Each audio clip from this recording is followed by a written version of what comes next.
নমস্কাৰ, আপোনালোক সকলোকে ডাটা নিউজলৈ স্বাগতম জনাইছোঁ।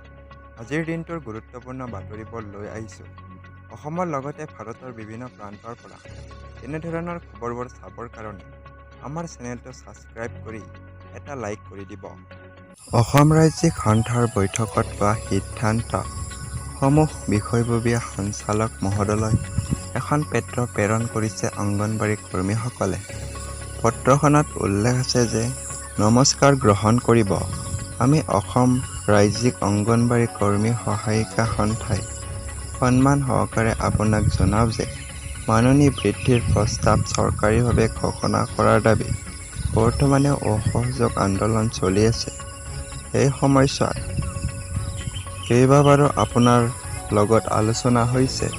আলোচনাৰ সুযোগ দিয়াৰ বাবে আপোনাক সংগঠনৰ তৰফৰ পৰা ধন্যবাদ জনাইছোঁ।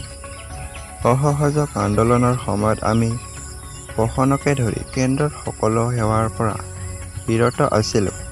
কিন্তু আপোনাৰ সৈতে হোৱা কেইবালানিও আলোচনাত আপোনাৰ তৰফৰ পৰা পোৱা ইতিবাচক সঁহাৰিৰ প্ৰতি সন্মান জনাই আমি কেন্দ্ৰৰ কাম-কাজ ICDSৰ সেৱাত যোগদান কৰিছিলোঁ। যদিও পোষণ ট্ৰেকাৰৰ মাধ্যমত ৰিপৰ্ট দিয়াৰ পৰা বিৰত আছিলোঁ।